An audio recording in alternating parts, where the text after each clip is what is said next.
Hello, everyone. It's Monday, June 28th, 2021. You're tuned into THHoopers, Trevor Booker's favorite basketball podcast. Oh. I'm your host, Jacob Lehman. With me, I'm joined with Josh Rhodes, who had Bucks in 4. Hey.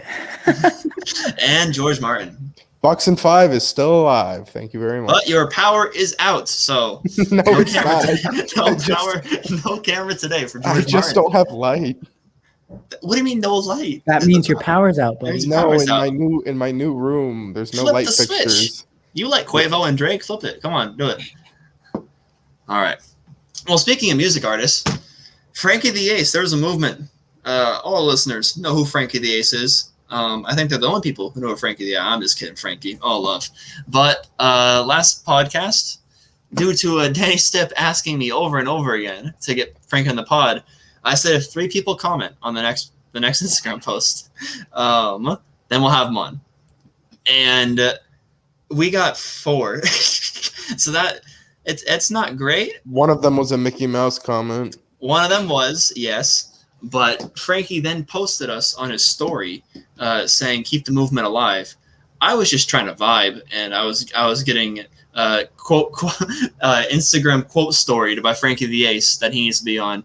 And so I crunched numbers with Frankie. I started talking, and I think he can add a little bit to the podcast. So we're gonna have him on for an episode. I'm not gonna tell you guys when he's gonna be on, but it's coming. So everyone can stop asking, but he will be on, and I know that'll be our most viewed episode with 5 views. But I'm very excited for it.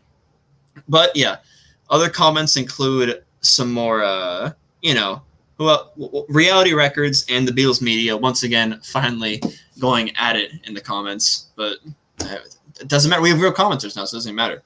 But getting into it, we got a good show for you guys today. Bucks win the weekend, going 2-0. Suns being 1 win away within the finals. Trouble happening in Portland. Oh no! And some more mock trades brought to you by the one and only BR, not Baskin Robbins, Bleacher Report. So I'll have you guys grade those ones. These ones are better than last time, but it's still Bleacher Report. If you guys like what you hear, make sure to follow us at THHoopers, Instagram and Twitter. We're following everyone back now. I made the decision as Instagram. There's no reason to think we're cooler. Oh, what's going on, George? What? I heard an echo. I don't know. But I got a little nervous there. But yeah, we're going to follow everyone back. There's no reason to be, slick. We're going to keep our ratio nice. We're trying to grow, man. So we're going to follow everyone back. I think we finally got – I think we're not going to follow everyone that likes our posts. We're desperate. We need to grow this podcast. George is going to give up if we're not, 100K by the end of summer. We'll never give up Twitter, man. I think we're safe. But yeah, at THHoopers, drop a comment, we'll respond, or you'll get a shout-out. Let's finally get into some basketball. The Bucks, like I said, they take a 2-1 series lead on the Hawks after winning a blowout Game 2 and a 113-102 Game 3 W. Me and George watched this one, not at the dugout. We finally got a seat at Buffalo Wild Wings, where the food was better. Never going back there again. But a little more expensive. George didn't like the chicken strips. I thought they were mid. Their wings always hit Buffalo Wild Wings. The wings were very good. George was very upset about the chicken strips. They were $15. Which I paid for. He's yet to pay me back for, so I don't know why he's so goddamn upset. Why are you bringing up my debt? I don't know why he's so upset. He never actually paid for him. I only owe you like $20. Don't know what you're talking about. You owe me $57. It's written down in my notes. It got me.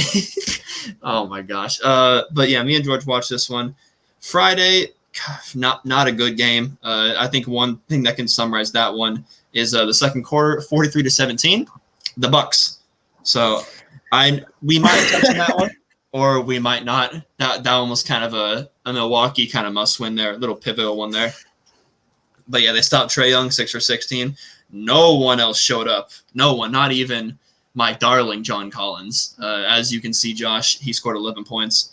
And then Sunday's game, a little better, like I said. Nice environment, not as good as dugout, but me and George enjoyed it quite nicely. Khris Middleton, though, big one here, 15 for 26, 38 points. He had it on lock. He scored 20 points in the fourth quarter, I believe, and it was just 3 after 3 after 3. We'll get to the Trae Young injury and more from the Hawks because I got some thoughts there. But, George, your pick is still alive, Bucks in 5. It sure is. Are you sticking with it, or is this a gentleman's sweep? Yeah, I kind of do think it's a gentleman's sweep here. Atlanta came out firing in the first one. Trey at almost 50. And then you look the next two games, he kind of gets shut down in the first game, game two, I should say. Game three, he did get what he wanted to mostly, but then he also got hurt at the end, so that could hurt their chances as well. But the theme of this game, besides really Gallo, no one else really provided him any scoring. Bogey struggled again. Like you had mentioned, he's playing out there on one leg, and their backcourt now has 2.5 legs out of 4. Like it's tough. And It's like us. Yeah, they're already stacked against the deck with missing Reddish and what's his name, DeAndre Hunter. So it kind of looks like what's his name to DeAndre. Sorry, no, it went past me, but it kind of looks like things are stumbling a bit, which doesn't look the best for them. And then for the Bucks' sake, I know Middleton. I told you this at B-Dubs, like he gives you one of these per series, but I really do think with the amount of injuries the Hawks are battling, I feel like he can keep this consistently going the rest of this series. And if that's the case, because Yanni's going to give you 30 and 10 every game, if he can just get him or Drew to be like this the rest of the series, I think it's a gentleman's sweep, no doubt. Well, yeah, we were at Buffalo Wild Wings, and I see this group of guys, and one of them knows sports. George probably saw us too. The other 3 don't know anything.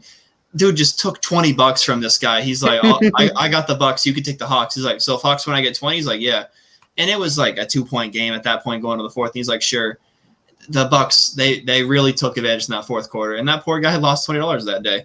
But, George, I want to extend a bet to you. Would you bet on the Bucks game 4? Just straight up. No money? No, yeah. What do you mean no money? Yes, money.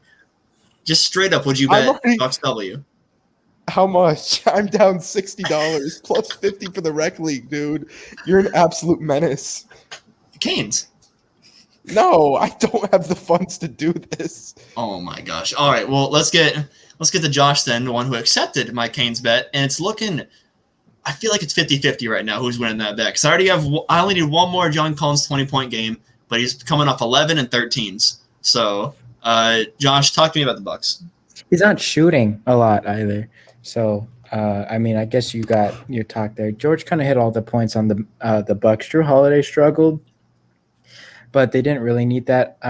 I guess I wanted to touch on Atlanta not playing Reddish, even though he played game 2. I think they kind of need defense more than anything, especially in that fourth quarter, 20 points, looking ugly. Brooke Lopez, I'm going to do a George stat, minus 17. Rest of the starters, a positive. So I don't really know what that says. They took him out quite early, but it just on the court, it kind of just looks like 2 really battered teams, and they're giving up more defensively than offensively. It seems like more of their effort goes on the offensive side, and both teams are kind of just struggling. The Bucks just because of the Bud minutes in the regular season, and the Hawks are just battered. So it's kind of sad to watch. And again, the Trae Young injury also hurts them. I think he did come back, but he did. Yeah, anything like that is just it's kind of rough. It's looking rough in Atlanta. This is a game they definitely could have taken advantage of, but unfortunately, that was not the case. And that's why I'm still believing Atlanta. Well, so with Milwaukee, they get the Khris Middleton game. It's probably going to be his best game of the series. Giannis what if he does his thing it again? Well, then I'll be damned. But this is probably the one time we're going to get a 38 bomb from Middleton. And they also got a random guy off the bench, Bobby Portis, 15.16 minutes. Crazy eyes, Bobby Portis. They're probably not going to get that again. Besides that, everyone else played. I mean, Drew Holiday, like you said, struggled, but they're not going to get a whole lot more than 10 points from Lopez. Connington, although plus 25 for some reason, only 5 points. So, Milwaukee played a pretty Milwaukee game. And they only won by 11. And Trae Young, yeah, he shows up, but he's injured the whole fourth quarter. You could obviously see him hobbled out there. He's passing up 3-pointers. Herder, 4 for 11. Bogey, 3 for 16. God damn. Only one that really kind of showed up the way he's supposed to, probably, and then some is Gallinari, like Josh mentioned. But I could see Collins playing better. I could see Capella having more than 11 rebounds. I feel like this was a bad game for the Hawks, and they almost won it. So that's why I'm super confident, especially in Game 4 in Atlanta. Josh, you look puzzled. Yeah, because you just glanced over the fact that Drew Holiday, who's been consistently dropping 20 to 30, went 18% from Don't say consistently. Don't say consistently. Drew's been horrible all playoffs. I mean, he's had some pretty good games. He had 33 game one, consistently. but it was pretty average, pretty pedestrian. I think it was about 40%. His whole that series was kind of bad until Game 7 of the fourth quarter. One game, which they lost, he shoots 40%. That's not superstar numbers that you're telling me I got to be scared of. When have we called 33 pedestrian? That's so funny. But you said consistently like he's been doing that game all playoffs, 22 and 7 on 60%. That game doesn't count. It's a Bucks win, obviously. It's not Mickey Mouse. But like how does it not count? That was a wash. It doesn't count. Josh, he's shooting 43% from the field and 30% from three, which is down from his last effort in the playoffs, and 17 points, which is also down. His last effort? What do you mean? His last effort 3 years ago, George? Yeah. Just saying. Why are you bringing up 3 years ago? I'm just saying 43 and 30. Also, 2 for 11 in this game, in a game where Atlanta has no defensive bodies, and they're only scoring about 113. The Bucks are. You're watching this game. There's no guys they can stick on a perimeter player. There just isn't, especially if they're not going to play Reddish, and especially if Hunter stays out. Yeah. They don't have a good. It's all scheme right now. It's all Nate McMillan, which is kind of how they did it through the regular season, and through the playoffs now. But especially without Hunter, without Reddish, and with Capella only gives you 27 minutes and 11 boards, I really feel like you said it yourself, Hawks could have won this game, and there's nothing good about this stat sheet besides Trae Young, 35 points on good shooting, and he played injured in the fourth quarter. Well, do you think Bogey's going to come back? That's the problem. I don't think he is, but I could definitely see Lou Will having more than 5 points, and they give him the minutes that they're giving Bogey because Bogey shouldn't be out there. You're confident that Atlanta is just going to change it up? Because right now it just seems like they don't have enough bodies. Like, it's just out of their control, and they're not able to it's just like things they can't control, and they're not going to get better. And I knew that coming in, but the Bucks, it's not like a scheme. It's not the Hawks mess up things they can't control. It just happens. The Bucks mess up things they can control. I have the Bucks losing one more game in this series just because they're dumb.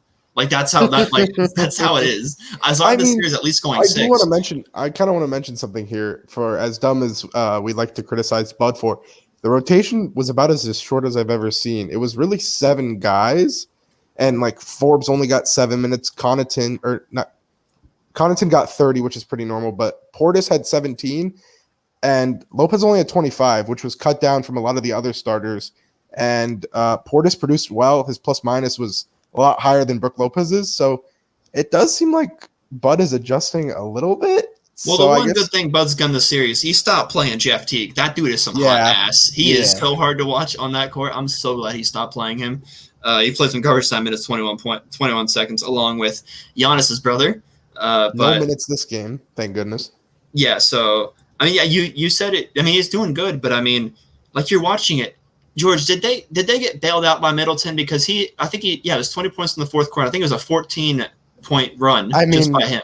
They went on an 8-0 run, and I think that was Khris had a personal 8-0 run. It was kind of I'm not gonna say an out of body experience because he's done this before, but a 20-point explosion. If he doesn't have that, I think the Bucks could still come away with a W, but it would have gone to the buzzer instead of being done with 3 minutes left. So, like you said earlier, if you're the Hawks, with everyone shooting as poorly as they did and Trae leaving with an injury, at the end of the third, you come away feeling somewhat confident and feeling like you can take game 4. So we'll have to see. But I still feel pretty confident now that with everything the Hawks have gone through, in this series, in this game alone, that I can see this continuing for Middleton throughout the series.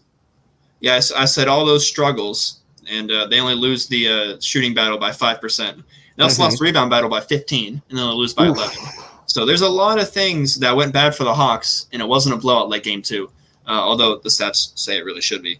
Yeah. I have Atlanta. We'll get into preview later, but I think their home crowd Game 4 is going to come out absolutely ballistic. I think that's gonna make up for Bogey shooting 3 for 16, and probably another game because I keep giving them these minutes because they can't win anyone else because they're just so depleted.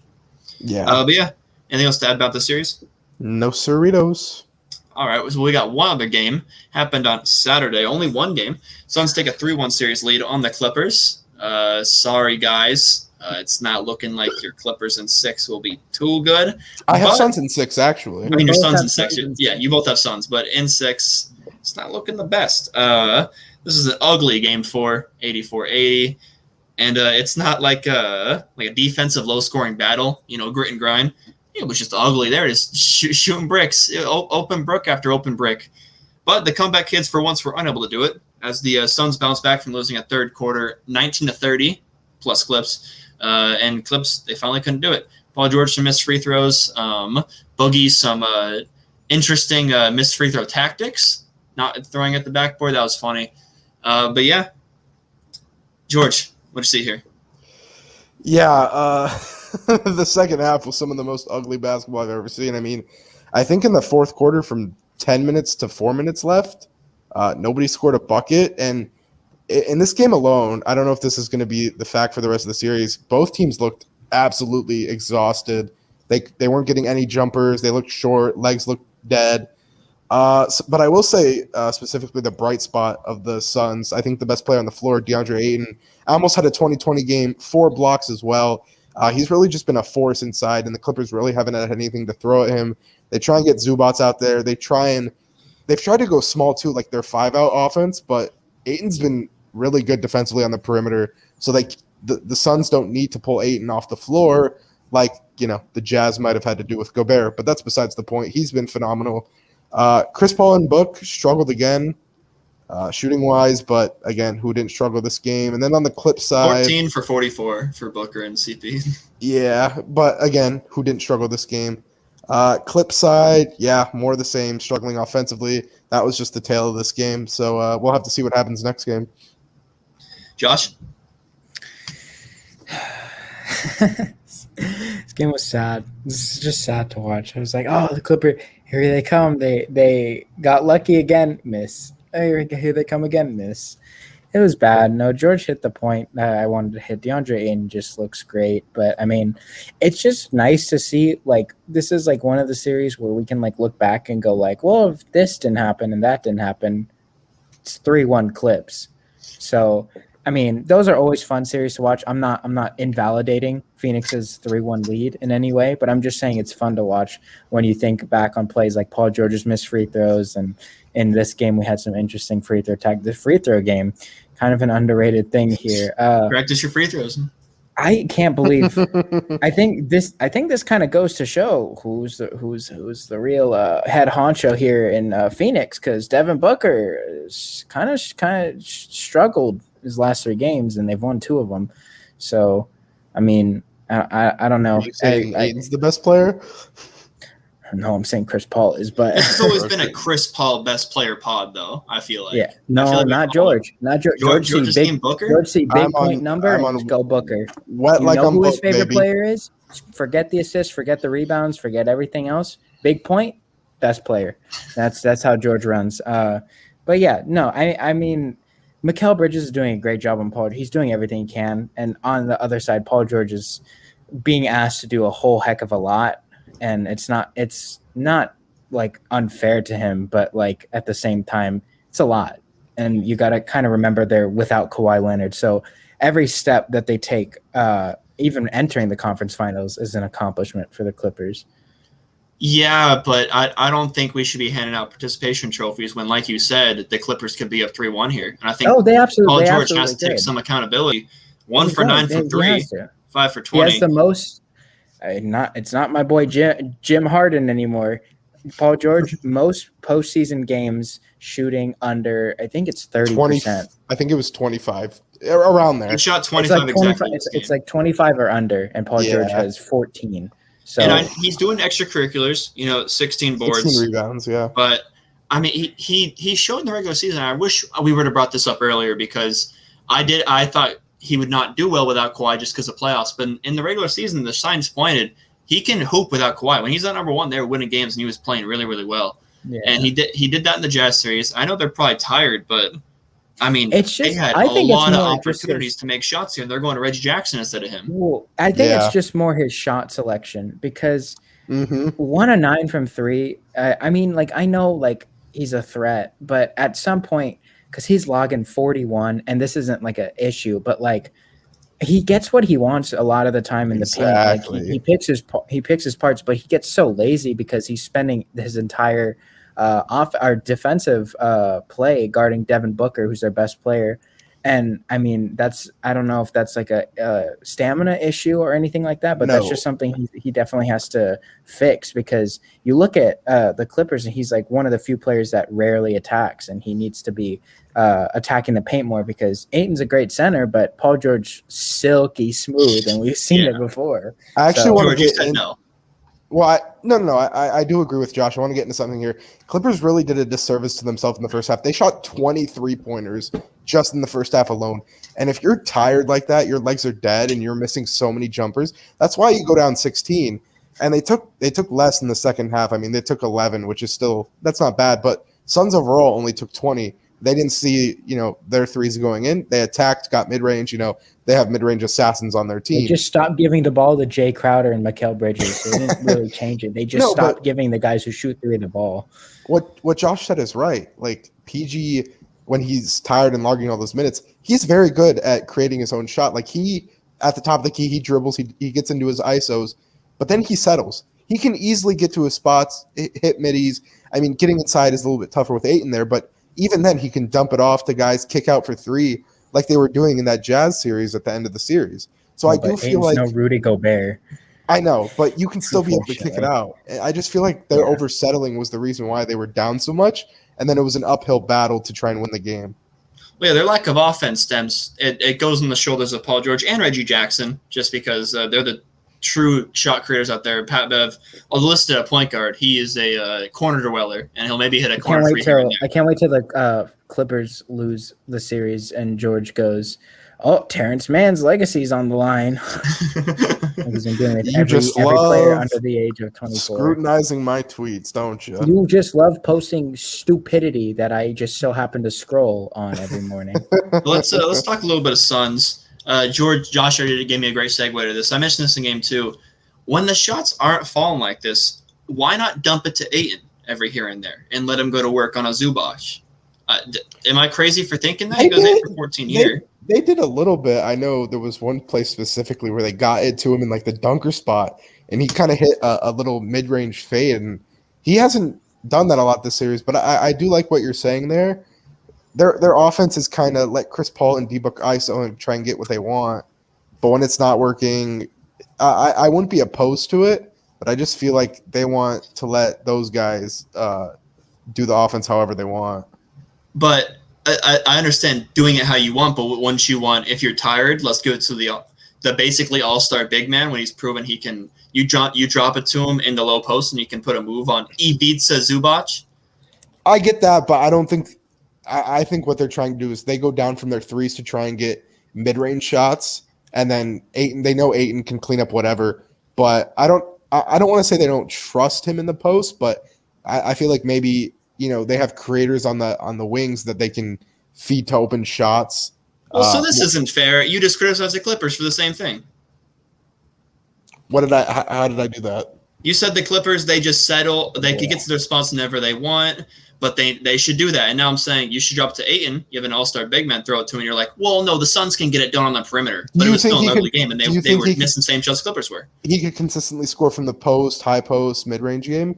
100%. I see him do it. They finally give it to him. He's like, oh, finally. One dribble, I'm 7-1, hook shot. There it is. Yeah, so I'm gonna kind of butt in here because George is in a wall. Ayton, very capable. I've been a big Ayton guy since college. You have. But I think the way Phoenix, I trust Monty Williams, and I think this is his decision in terms of that. And obviously you would want it, but I think George kind of hits on the nose. Monty's asking Ayton to do a very small amount of his potential, and it's working out for Phoenix just because it's not taking the focus away from Chris Paul. Like we've seen that kind of happen. And Monty's trying to keep the ball and like the play style wrapped around Chris Paul instead of Ayton. And it's weird to say this, but if Monty can convince Chris Paul that he's the reason Ayton's getting so many buckets instead of Ayton can create on Zubac. A lot of centers can create on Zubac, but I think the way that they're working, they're not going to change it if they keep winning. Like this has been their scheme the entire playoffs. They've only lost 3 games. 3 games in these playoffs? 2 against the Lakers, 1 in this, so 3 games. Yeah, so they've lost 3 games, and all they've had Ayton do is play great defense, get rebounds, and on the occasion put baskets in. Yeah. So, I mean, like, it's working for them. And obviously, maybe next season, they kind of transition more into that because they're seeing it now. But I don't see a point of them going, oh, Ayton gets whatever he wants. Let's completely change the way that we like. Because right now, the focus is on Paul and Booker. No. When you can't hit a jump shot, they're winning.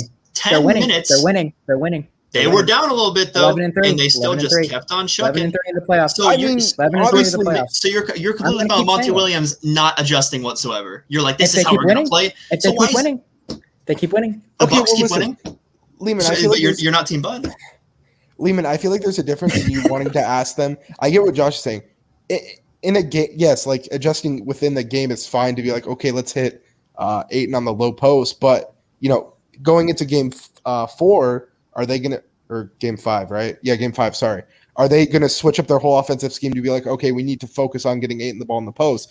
No, I feel like I'm being misunderstood. All I want is when the offense is that sucky, you have a big man that can slow it down and get a layup. Yeah, no, I'm not saying you start doing the dog. Okay, we kind of assumed that you were talking about like extremities here. Yeah, so obviously when they're not hitting any jumper and going cold for 6 minutes, yeah, you should try and change it up and get it into the post, but going into the next game, if Book and CP have it going, then no, you're not going to try and do that as much. Well, Josh, your main point was CP3's ego won't let him, and you guys both said you want to play through that. So I feel like I wasn't misunderstood. You guys just didn't want to. No, we thought you were talking just extremities, like the primary focus should. That's a big word. Break it down.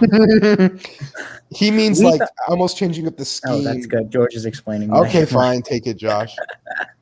No, like that's the whole point. The game should revolve, even though Ayton has a good matchup here, the game for Phoenix should revolve around their guards, CP3 and Booker. And obviously if that doesn't work, nobody in this podcast has an issue with the ball going to Ayton a lot more. But I'm just saying that every game they start, that's the primary focus shouldn't change, regardless of the matchup. Okay. Well, I feel like now we agree. But I'm gonna call it there. There's no reason to keep harping on this. But I mean, I don't like Devin Booker. I simply I don't like it. He's kind of like a bitch. I can't stand him sometimes when he's out there. Like PG, one of the corniest players in the NBA, didn't even do anything wrong this time. He just got fouled and walked past him. Booker shoves him. Like I don't like. I feel like he's letting Pat Bev get under his skin too much. And these last 3 games, that's such a menace. They're 2-1 in these last 3 games, and Booker has played like hot garbage, especially games 3 and 4. My God, he fouls out here. Last foul was a charge. You can't figure out when Pat Bev's going to take a charge. He's not going to block the shot. Do a euro. And he's always. It was a weird call. It was a really weird call. It was a good call though. I feel it was a good call, but it was just weird. It was like a weird kind of situation. Am I being unreasonable, George, or is Booker does have some of those like tendencies where you're like, I ain't feeling that. Yeah, that was a stupid move to pull in a conference finals game where he didn't need to do that and give the Clippers free points. But I mean, overall, the intensity in this game specifically was very. What's the word? I mean, there was very big intensity in this game. Yeah, and, Pat Bev got hit with a tee earlier. He's been up in his grill. He's probably pissed off with his face mask too. He takes it off.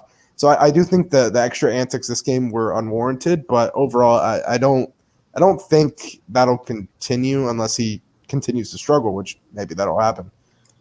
I just don't like seeing a star player, which Booker is. How do you let Pat Bev get under your skin? I know Pat Bev's known for that, but not a lot of guys let him do that. Ask Russell Westbrook. No, he was right. Russ was right. Yeah. Pat Bev was not in his head. Like he was doing whatever he wanted against Pat Bev. Pat Bev ruined his 2014 championship run. He ruined his career. Yeah, he could be a little upset. No, it wasn't ruining his career. Good try though, George. I mean, his athleticism kind of did fall off. Okay, we're so into the playoffs. Like we're really paused deep into the playoffs. We're kind of forgetting this is Devin Booker's first playoff run. Very, very first. Like, I know he's not young. He's pretty experienced. 2015? He's been in the league at least half a decade. But a lot of his play has been absolute green light. Your team's going to suck. And now here he is, first playoff run. He has Chris Paul, who absolutely elevated his game this year. And now he's in the conference finals. And sure, it's against the Clippers without Kawhi the robot. But again, this is still a whole brand new experience. I'm not trying to excuse because he is a star player and he should be making the shots that he's taking, because that's inexcusable for him to miss that. But I'm just saying, like, we kind of just instantly are like, we kind of forget that, like, oh, if this is his first playoffs, like it's kind of just like expectation. Might be a little bit of hindsight bias just because like it's already happened. But like everything he's done so far has been more than impressive. I personally thought he would struggle a lot more in the playoffs than he has, but he's struggling right now. And like obviously he needs to get Pat Bev out of his head so he can get back to making buckets. But again, this is his first playoffs. It's really impressive, and that it shouldn't really like be a knock on anything. And they're winning these games also. You make a good point. It is his first playoffs, but then you look over and you see Trae Young, who's 3 years younger, and the pressure is not getting to him whatsoever, like at all. I mean, it's not fair to compare them, but I feel like they're both being very emotional in their own way. But Trae seems to have it a lot more composed, and Devin seems to be lashing out uncontrollably. Yeah, that's a fair point. But again, pressure gets to people in different ways. So, good sure, point. Yeah. Last point here. Campaign was kind of the reason I feel like this wasn't a blowout. 5 points, 2 for 8. He's probably their third perimeter shot creator. He looks bad. He's really limping there off that ankle injury. I feel like if he was good to go, this would have gotten out of hand a whole lot more because he's kind of their spark plug. They put him in. It's a close game, kind of sluggish. He gets some drives. He gets that crowd amped up. But yeah, that's the recap there. We'll get to 30 minutes. Very nice. Later. Very nice. But yeah, now we got some fun stuff. We got some fun extracurriculars. Another big word for the podcast. The Paul George activities. So Blazers, they're in the news. They are the 4th team to hire a head coach. They hired Chauncey Billups, signed to a 5-year deal. They try to make it like a secret, even though Woj was on their ass. They're like, we're not their head coach. And I'm like, Did you see the tweet where the guy's like, I caught Woj bombing, guys. Look, and it's just Woj sitting on like the pier tweeting. It's the funniest picture. So they hired Chauncey, 5-year deal. Before we get to the Dame stuff, not just take the Dame stuff out of your mind. Chauncey as a head coach, thoughts, George? Yeah, I mean, I like it. He's a former Finals MVP. He seems pretty knowledgeable with the game. He's had good experience working around guys like Ty Lue, Doc Rivers, so he has a lot of experience working with guys like PG. We're gonna Kawhi. start calling people Ty Lue disciples. I mean, I honestly, one's like Ty Lue is LeBron's puppet. Now we're like, they came from the Ty Lue coaching tree. I don't know. I don't know what roster he's going to be working with, which we'll get into later. I also don't know what his schemes, principles are going to be. I really don't know what he was in charge of with the Clippers, but he's pretty well experienced, so I think it could be a pretty decent hire. Yeah, we're not around the NBA, so we don't know if like, Chauncey's got the X's and O's down to a science. but yeah, I mean, it's really hard to talk about it without the Dame stuff. So unless Josh has anything to add, I'll break the Dame stuff because that's kind of where the real meat and potatoes come from. Just do it. Yeah, so it's not a good hire because, actually, Dame said he wanted him and Kidd, and then on Twitter there was a lot of stuff happening, and Portland, long story short, is forcing Dame kind of out. So I'm gonna read the text exchange.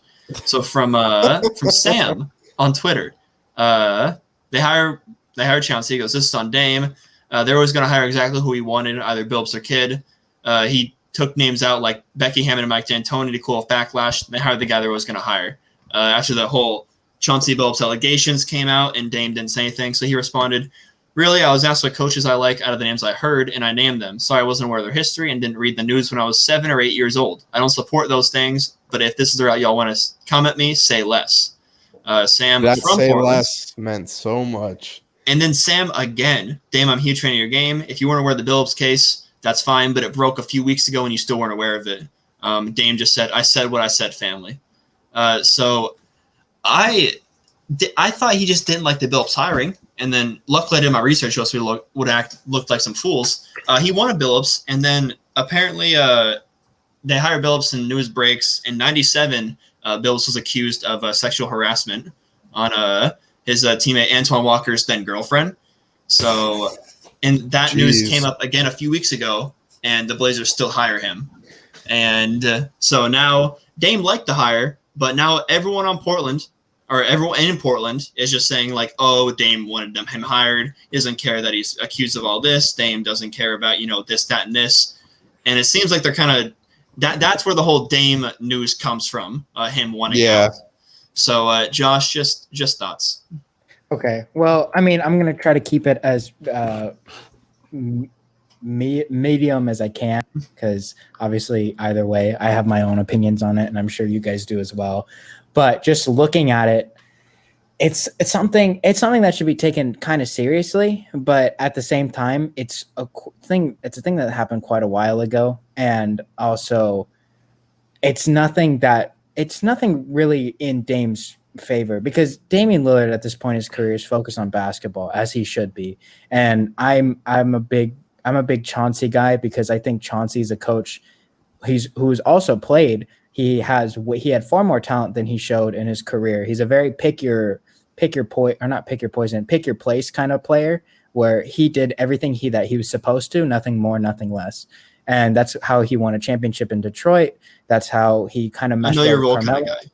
Yeah, exactly. So, I mean, Chauncey's a talented player, but that's how he was able to stay in the league for so long, because he was able to do that with like Clippers. Like, he understood where he was, and that might help Dame, but that might also hurt him, because Damian Lillard's kind of been like a showstopper guy, but there's some points where Dame kind of has to learn how to build a team, and that's Portland's fault. He's never had a super successful team he can just like trust beside like CJ a couple years. So it's an interesting hire. I kind of like the fact that they're pushing Dame, but this doesn't have to get, I don't want to call it political, because it's not, but this isn't like everyone assumes that I can guarantee you right now, all 30 NBA coaches, if you look deep enough, all of them have scandals. Like all of them have it. Nobody's like a perfect human being. And obviously it broke out at the wrong time again, but at the same time, like nobody's coming in anywhere with a perfect track record. This isn't something we should harp over. It's like in 1997 sexual harassment. Like we're going to completely take away from the organization. Like, I think that's a little bit ridiculous. Yeah, I got some thoughts. I'll say them, and then George will wrap us up here. But I agree with you in the fact that most of what you said, but I feel like when this story breaks, I feel like Blazers should have stayed away from it, because Portland is not a town that, when Portland's in the news, but let me ask you this. Let me ask you this. If that breaks out, right, and then Portland decides not to hire him, Chauncey still has his job as a Clippers coach, probably. Mm-hmm. And he probably still has his job as an ESPN anchor if they let him. Like, he'll probably still be on the show, like on the jump. I disagree. I think if Portland decides to hire him strictly because of that, Steven Jackson, a guy who's brought literal firearms later than Chauncey Billups' sexual harassment. I don't bringing think so. Firearms is not the same thing as sexual harassment, especially in today's climate. And they fired Paul Pierce for having a stripper party. Okay, yeah. Oh, that was really funny. And you bring up a good point. Sexual harassment is a different issue than firearms, but I'm just saying, like, because it's like an accusation, so it's not like a completely confirmed thing. Like, I'm not trying to. I agree with that part. The right word. I'm not trying to like deny like the truth of it, like if there is truth to it, but I'm just saying, like, it's an allegation. It's not like a supreme confirmed known fact, like, oh, they hired somebody that's a sexual It's not harassment. Like he goes door to door, hey, I'm Chauncey, the blank offender. You know, it's not like that. Yeah, no, it's not that. It's an allegation that happened 20 years ago. So again, I agree with you on that, but I feel like even like just I appreciate them giving him a spot and a chance, especially if it is just an allegation, but you don't want to. You already have a lot going on in Portland. Chauncey Billups isn't some like coach you need to have. He's not some like Portland's gonna completely regret. Portland's gonna completely regret trying to push Dame out. They will go into just unknowing hell for the next 10, 15 years if they trade Damian Lillard because of this. George, let me get you in here. So, I mean, there's a lot of angles that you can take from this. I'm going to first start with the Portland fans basically pushing Dame out of Portland. That's an easy one. We can all agree. That's just funny. Like, you pushing out one of the franchise's most coveted players because he potentially didn't know of something that happened. And, you know, it's not also Dame's, you know, I'm not going to say like it's not his business, but you shouldn't be blaming Dame for this. He's a player, not the front office personnel. The front office should also know. You should be blaming. Yeah, I forgot Dame had the case study file and he was reading it before. He was the like, GM, the Chauncey owner. Billups. Like you had started with Lehman. He's been dedicated to basketball, being loyal to that franchise basically his whole career. So the fans turning on him is weird, especially because he's been so loyal to them. And then just turning to like the Chauncey hiring. Yeah, I mean, you see that and you kind of question it. You're like, well, why is he getting a chance? But I mean, you also look, Kid just got hired. He has a domestic violence claim that was, I think, from like 2001, which is more recent than Chauncey's. So you look and see like these guys are still getting opportunities. Where do we, everyone deserves a second chance, or the NBA should be cracking down on this? It's a really slippery slope. You have to be, you can't be. Oh, what's the word I want to say? There's a double standard here. Like either you have to crack down against everything, or you kind of, I don't know. Like you give them a second chance. It's really tough case to talk about here. You also, I'm not gonna go into super specifics, but this same group is probably wondering why Becky Hammond just got thrown in there if they weren't gonna give her the job. That pissed me off, and I do Jay agree Sports was not happy either. Because it's like the thing is like if you're not gonna hire her, what's the point of throwing her name in there for relevancy? And didn't they give her like a second interview too? They said she had advanced. They did. So it's one of those things that's really shaky, and then that can quickly be turned into they hired some like white guy who has a sexual allegation over a woman. So like that can be taken in a completely different direction. Well, Chauncey's not white. I don't think. I mean, he can be thrown. I think he is. I'm not. You mean Jason Kidd? Jason Kidd, or I mean, well, Hannah was offered 2 interviews for Portland. She's just getting thrown around over here.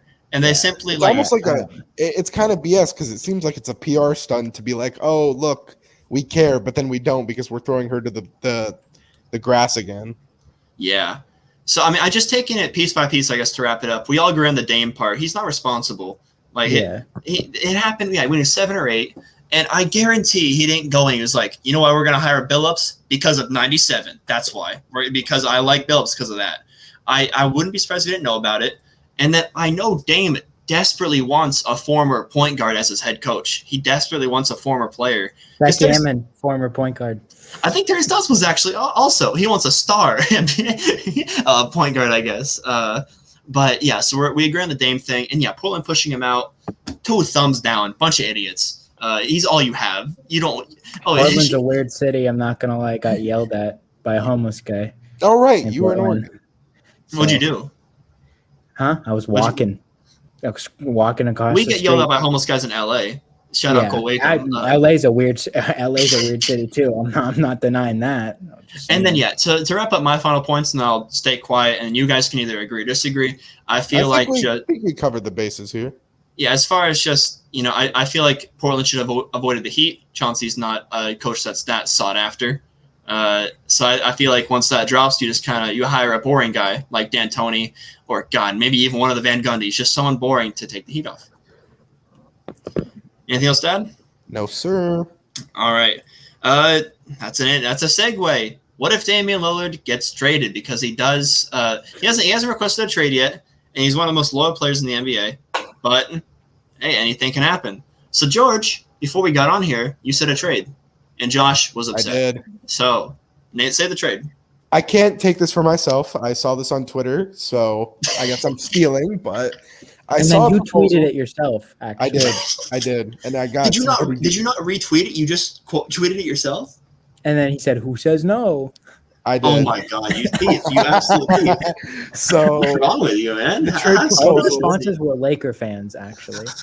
The trade proposal was Portland offers Dame for Ben Simmons, Tyrese Maxey, Matisse Thybulle, and picks. They didn't specify on the picks. It could be 1, it could be 3, but I want to hear your points. I'm going to go Josh first because he had more anger originally, and he's showing his emotion now. So take us away, Josh. Josh said Sixers say no. I'm just trying to think about the fact that this could throw Philly or Portland in a completely they could suck and be stuck with Ben Simmons' contract if they do this trade. Like Damian Lillard's a lot of offense, but then on the same side, Philly loses their 2 all defensive players, all defensive guards, and they lose Tyrese Maxey, who I think has enormous potential. Not even talking about the playoffs. Like I've been high on him since he got drafted. But again, Lehman does bring up a good point that I didn't really recognize. It's just one of those like, okay, yeah, they have defensive problems, but Damian Lillard and Joel Embiid.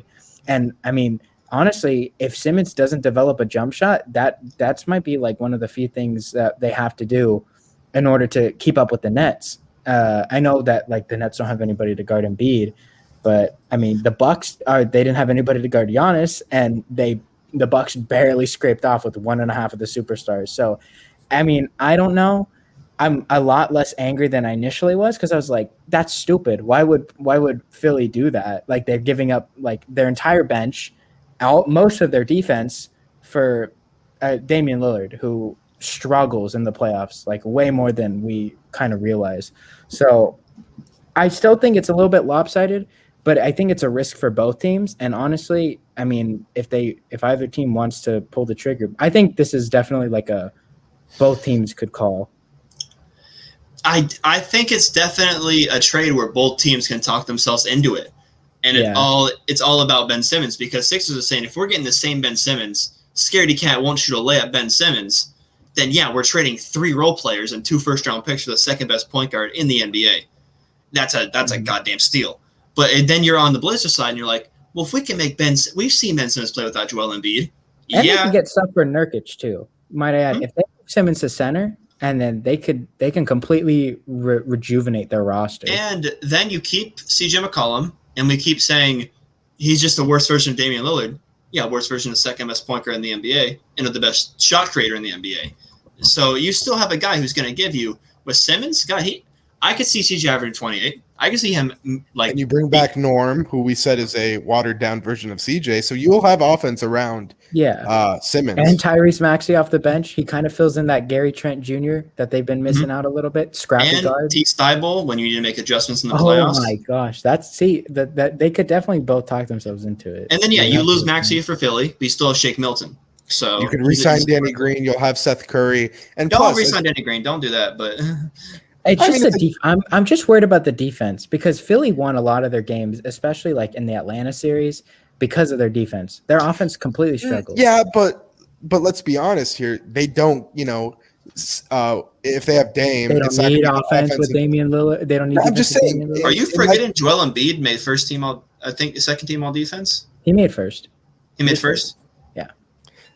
That game, but no, this is a completely different thing. That's what I'm saying. Who's now you have Joel Embiid, who is a phenomenal defender, might be the best defender in the NBA at his position. He's not Anthony Davis. Hey, Disney. But you lose all perimeter defense. Who's guarding the Kyrie, the Hardens, the Trae Youngs? Not if you. Who's guarding the Tatums? Who's guarding the Jaylen Brown? The Lakers didn't have any first-team defense players. They have LeBron James. That's a completely different argument. In the bubble.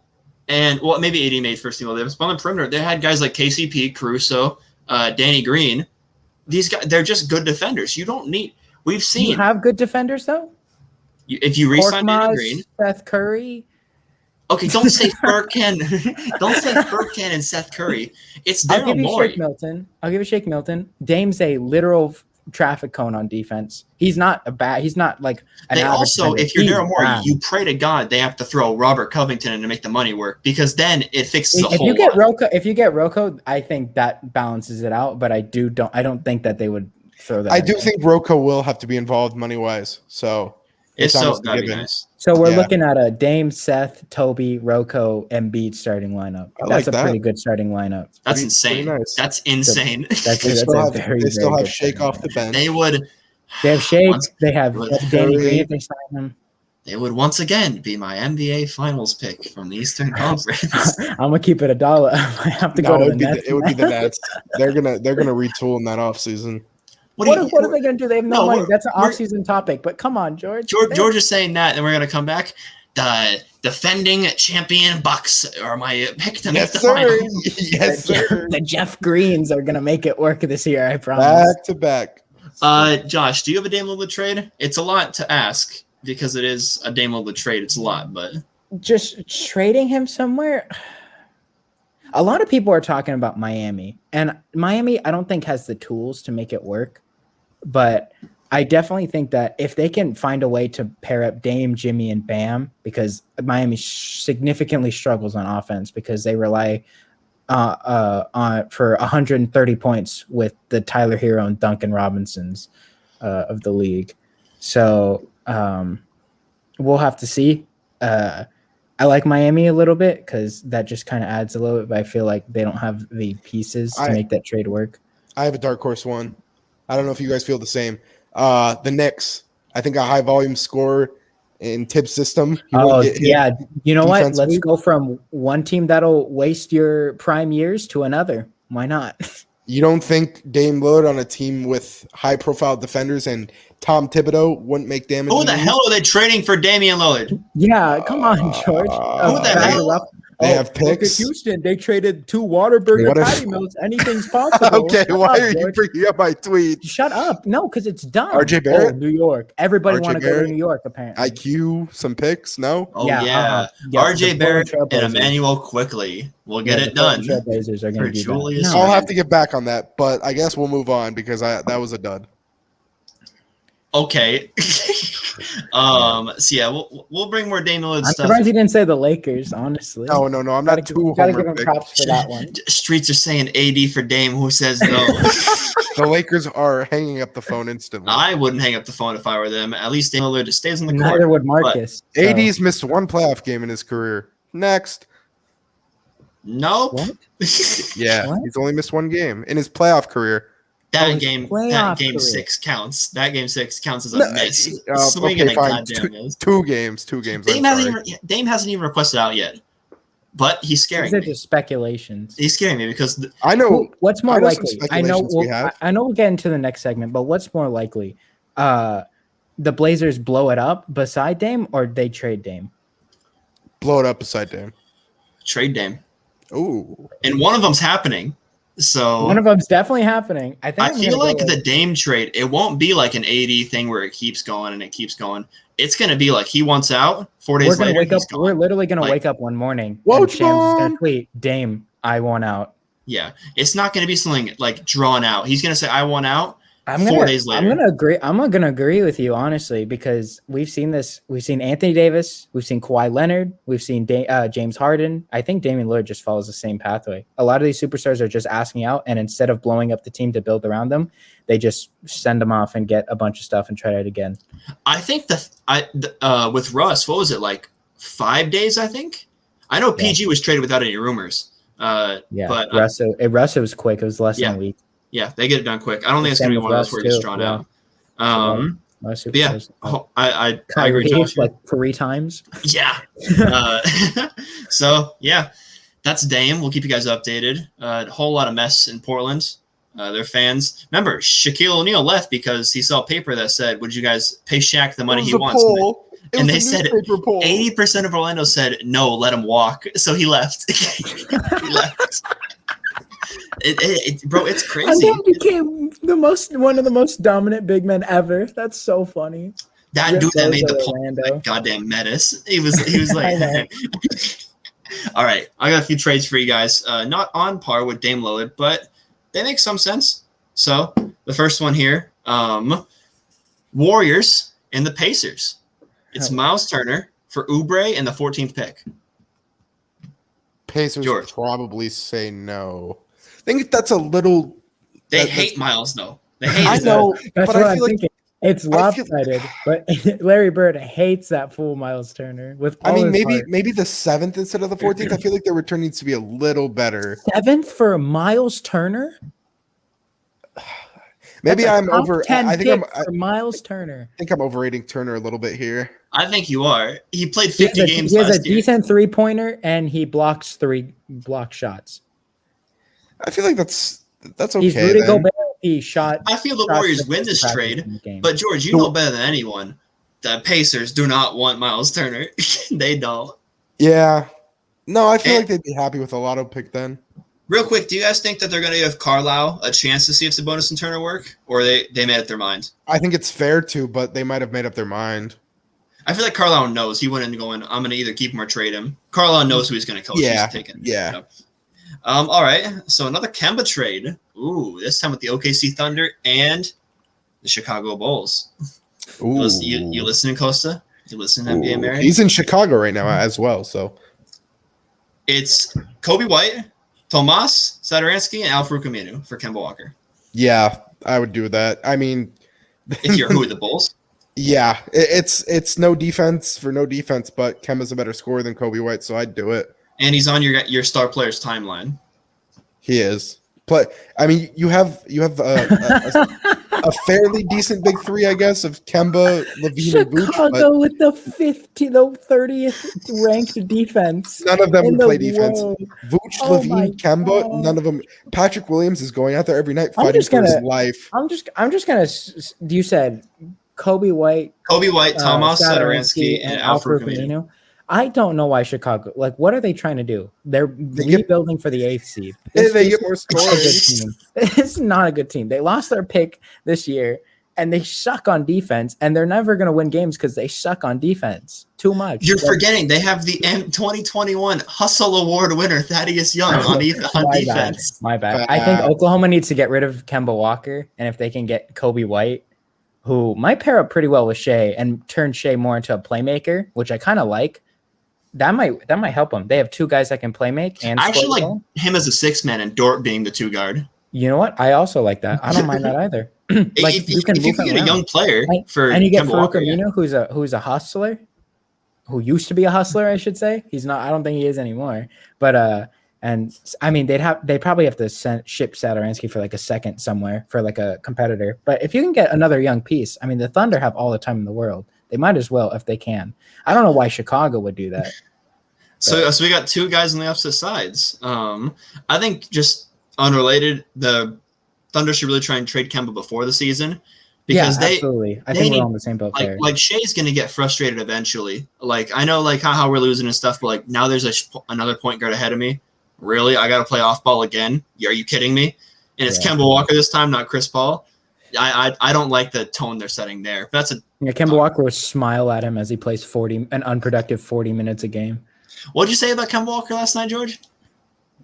Next trade. Oh, what did you say, George? Next trade. What did he say? What did he say? Trade, please. You were on the mic, Josh. No. The Pacers and the Trailblazers. But it's not Dame Lillard. CJ. McCollum for Brogdon and Warren. I would do that if I was Portland in a second.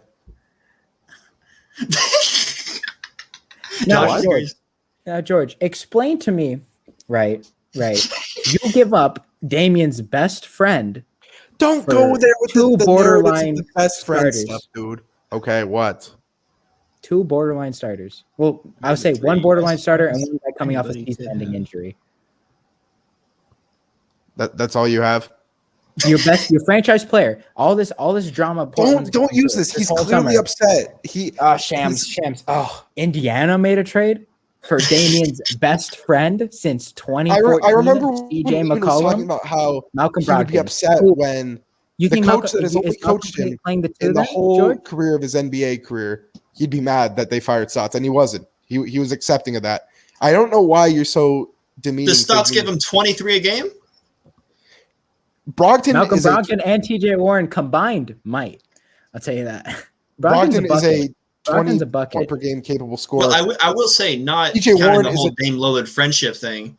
I think Portland does this. TJ Warren is a defending wing, dude. He's a defending wing. George, George, the business guy, talking about how this is good for business. Facts don't care about your feelings. This is the stupid. This is like dumb. Like, can you imagine they did a whole like dramatic thing where Portland's like every day they're like, what are they gonna do? And they trade him for Malcolm Brogdon and TJ Warren. That's so sad. That's a very good return on CJ. Whose contract is I would be on TikTok seeing like 8 million Portland Dame CJ. I don't know why you're going away from this. Your reasoning is very interesting. I know Indiana doesn't do that. I don't know why. Let's just hunt. You know why I'm so serious on this? Why wouldn't Indiana do it like that? Huh? Because I feel Indiana do it, George. I don't feel like they want CJ because he's kind of a liability defensively, and Brogdon is a very good scorer, and TJ is a decent defenders. So I He feel ain't like CJ. None of them are CJ. Brogdon's a decent scorer. See, not CJ McCollum, George. Come on, man. Look, and also They have Karis LeVert already, George. They don't need Brogdon. Yeah, like the thing is, Brogdon I don't, averaged Indiana's 21 this year. They lose a guard. They lose their point guard. And do we know who would fill into that role? Would they just play CJ at the 1? You know, that's pretty awkward for a guy who's such a great scorer. CJ had 23, Brogdon had 21. Plus, Warren is an 18-point per game average scorer with defending. Why are you still talking about scoring? What did Warren average this year, George? I'm glad George said, he was hurt. two guys Okay, can outscore one. CJ was hurt too, but double standards, I guess. Josh, didn't you just say that Warren and Brogdon might not even combine to CJ's stats, though? It was a That's joke, what you said. George. I'm glad your sarcasm on Twitter hasn't translated to this podcast. But anyways, I don't think that Portland would do this because on top of it would be, I don't know if that would really work. I mean, I think Brogdon could work off ball, and I mean, TJ Warren's a more than capable scorer, but I don't know what they would do. They probably have to let Norman Powell walk, maybe, because I don't think Warren or Powell would come off the bench, and Dame would get frustrated. So they would probably end up trading both of them in the same year. TJ Warren shot 53% from the field. Okay, we're not going to have anything stats. Next trade. George, Brogdon averaged so much this year because there was no one else to help score because Warren wasn't there most of the year. LeVert wasn't there most of the year. You can't just keep naming stats and think they mean something. You have to put context. George. We'll break it down after. Didn't you say CJ's stats were inflated? Anyways, no, they were deflated because he plays with Dame Lillard and he was hurt. In the top 4 in the Western Conference when Damian Lillard was out. George. I'm surprised.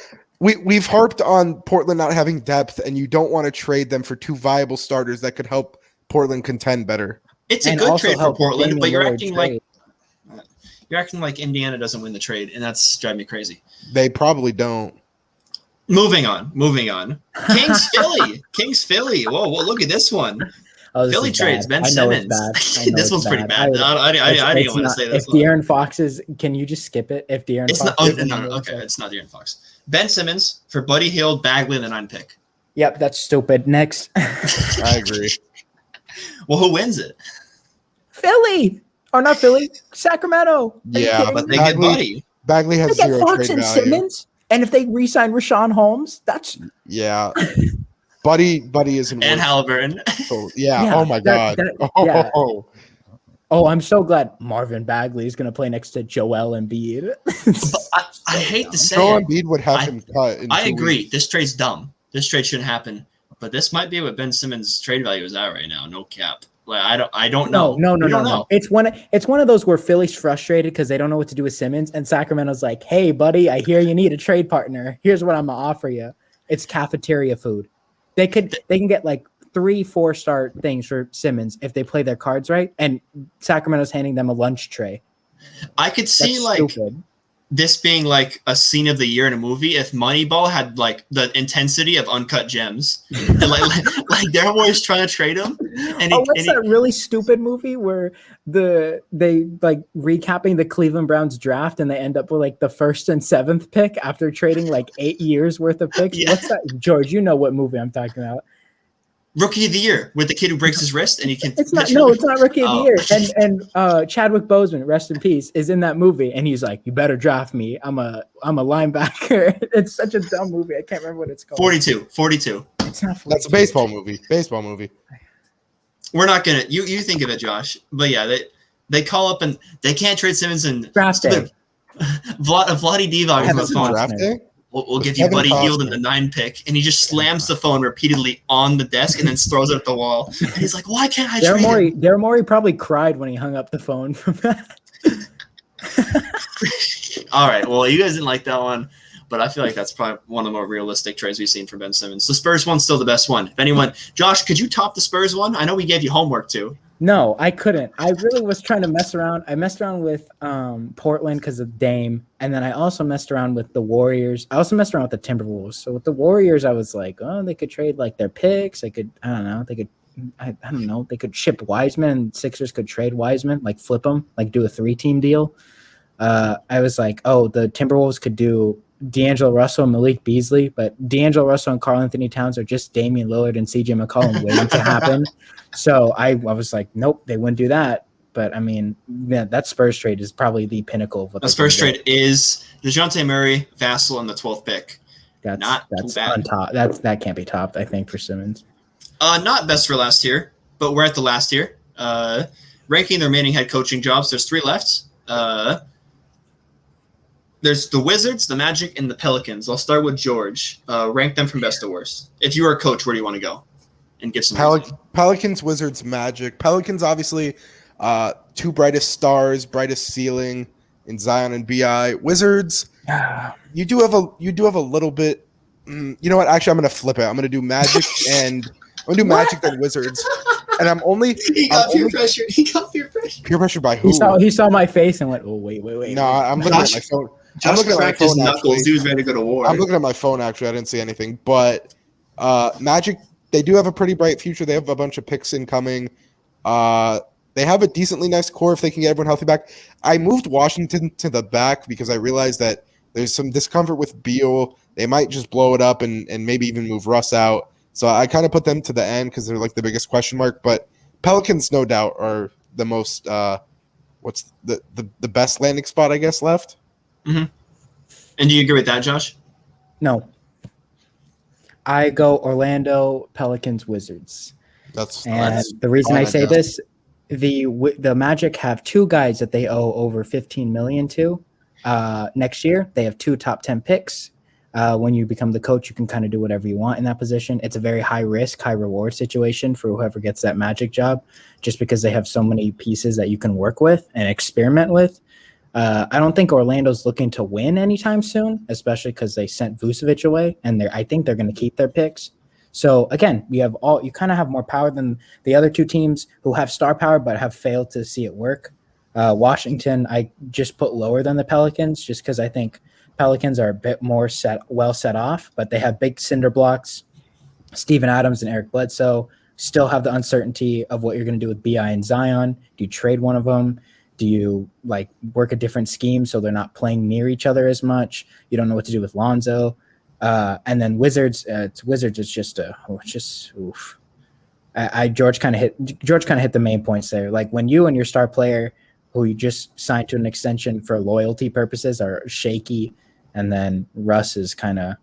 I have my issues of Russ, but again, he's just one of those players you look at and he's going to give you the stats, but can it translate to winning, which ultimately is the security of your job. So I don't know. I think Orlando's just a bit better because expectations are lower. I get that for Orlando, and my boy Penny Hardaway interviewed for it. Hope he gets it. Former Memphis coach. But for Orlando, you're not going to be a long-term guy. You're going to be a guy where they bring in, you're getting to play hard, and then when they finally get talent, you're out. Brett Brown. No, I think the Brett Brown comes with the Wizards because I feel like if there really is trouble in paradise, then you trade Beal and you somehow trade Westbrook.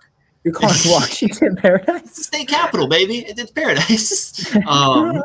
But imagine you'll have a head start on Orlando with the assets you get from Beal and kind of Westbrook. Westbrook should use a whole lot less, but from Beal, you can get good assets for Beal.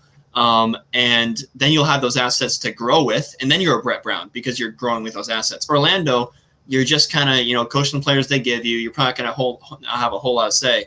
And then when a coach gets available, hey, we're going to have this guy come in and take it to the next level. Kind of how Vinny Dellanegro got fired for Doc Rivers. Vinny, and also the Rick Carlisle thing where the Pistons got really good, and then the year before they won the championship, they switched him with Larry Brown because Larry Brown came available. Fair enough. But then that led to Rick Carlisle getting the Mavericks job, and you know what I mean. But we're not talking about individual coaches. We're just talking about. So if you take the Magic job right now, you will win the title in 2032. Yeah, it's guaranteed. I get what you're saying. I just think you can make the most. Pelicans are one for me. They'd be a whole lot higher on one if they weren't ran by David Stupid Griffin. He simply doesn't know how to do anything. Actually, not even keep his players happy. The whole JJ Redick situation. Gone. Where is you have Zion, you have Brandon Ingram, you have cap space if Lonzo leaves, Lonzo Ball if he resigns. You have assets and Bledsoe that you can flip for other veterans. New York. All you have to figure out is how to get rid of Steven Adams. And if you're a good coach, you can bring that team to the playoffs, especially with Zion. You can have Zion average 30 points. We saw him average 26 this year with Stan Van Gundy. So I think Pelicans are very high on the list because of talent. Their management does bring them down, though. See, on my list is Pelicans and the Wizards and the Magic. Wow, fair. George, anything else to add here? I know you're on mute. No, sir. No, sir. All right, well, I'm going to call it. Short episode for today. Always. But thanks for watching or listening. If you're just watching on YouTube, subscribe. And if you're just listening, happy Spotify. I don't know. I think you can follow there as well, and SoundCloud as well. Instagram and Twitter at THHoopers. George, he just tweets a lot. Follow him on his main account if you want to see a show. And then we're following everyone back on Instagram, like I said. And Instagram is the whole reason we're getting Frankie the Ace on. So you can make a difference. We do listen. We do care. So, yeah, everyone, thanks for watching. Thanks for being OG, and take care.